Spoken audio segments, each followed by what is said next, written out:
దేవుని పరిశుద్ధ నామమునకు మహిమ కలుగును కాక. క్రీస్తునందు ప్రియ దేవుని బిడలారా, ప్రభువైన యేసు క్రీస్తు పరిశుద్ధ నామములో మీ అందరికీ ఈ ఉదయకాల శుభములు తెలియచేయచ్చు ఉన్నాను. ఈ దినమంతయు మీకు మీ కుటుంబానికి దీవెనకరముగాను ఆశీర్వాదకరముగాను దేవుడు అనుగ్రహించాలని మీ కొరకై ప్రార్థిస్తూ ఉన్నాను.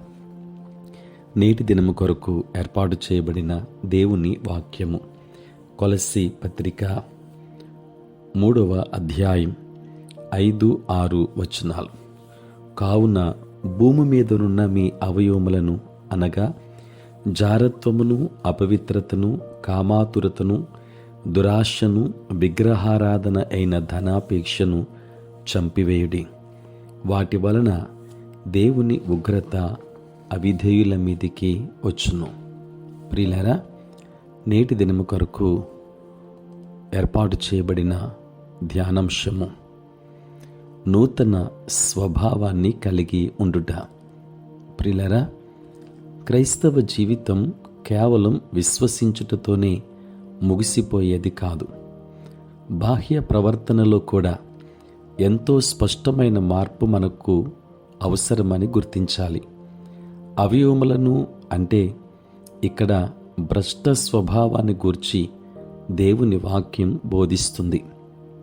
ప్రియులారా, మానవ స్వభావంలో అనేక దుర్లక్షణాలు ఉన్నాయి. వీటిని చంపివేయండి అని పౌలు హెచ్చరిస్తున్నాడు. యేసు ప్రభువారు నీ కుడి చెయ్యి నిన్ను అభ్యంతరపరిచిన ఎడల దాని నరికి నీ యొద్ద నుండి పారవేయము అని చెప్పారు. అనగా దుర్లక్షణాలు క్రైస్తవ జీవితము నుండి ఎలా తొలగించబడాలో వివరించబడింది. జారత్వము, అపవిత్రత, కామాతురత, దురాశ, ధనాపేక్ష, కోపము, ఆగ్రహము, దుష్టత్వము, దూషణ, బూతులు, వీటన్నింటినీ క్రైస్తవుడు కలిగి ఉండకూడదు. అయినా నేటి విశ్వాసులలో చాలామంది ఇంకా ఇలాంటి చెడు లక్షణాలు కలిగి జీవించుట వారు క్రీస్తులో లేరు అని చెప్పడానికే సాదృశ్యం.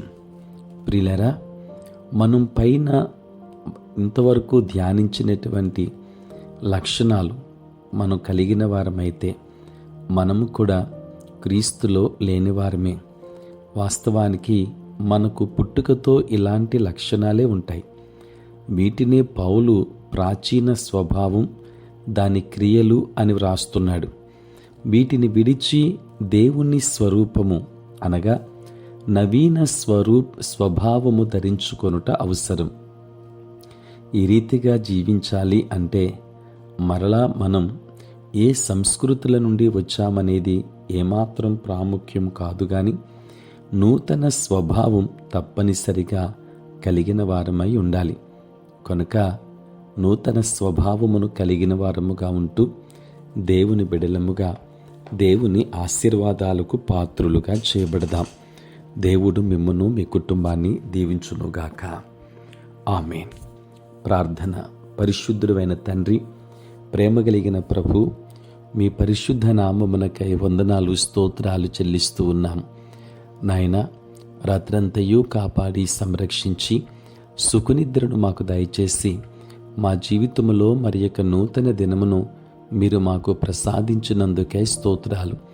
ఈ దినమంతా కూడా మీ సన్నిధి మాతో ఉంచండి. మీ ప్రసన్నత మాకు అనుగ్రహించండి. మా ప్రతి బలహీనత నుండి విడుదల మాకు అనుగ్రహించండి. సమస్యల నుండి విడుదల ఇవ్వండి. నేటి మా పనులలో, ప్రయాణములలో, పరిచర్య అంతటిలో కూడా తోడుగా ఉండండి తండ్రి. నాయన, చదువుకొనుచున్న బిడలకు మీ సహాయమును అనుగ్రహించండి. మీ జ్ఞానము చేత నింపండి. దూరదేశాలలో, దూర ప్రాంతాలలో ఉంటున్న బిడలందరినీ కూడా మీరు దీవించండి దేవా. మీకు వందనాలు. నీ కాపుదల వారికి అనుగ్రహించండి.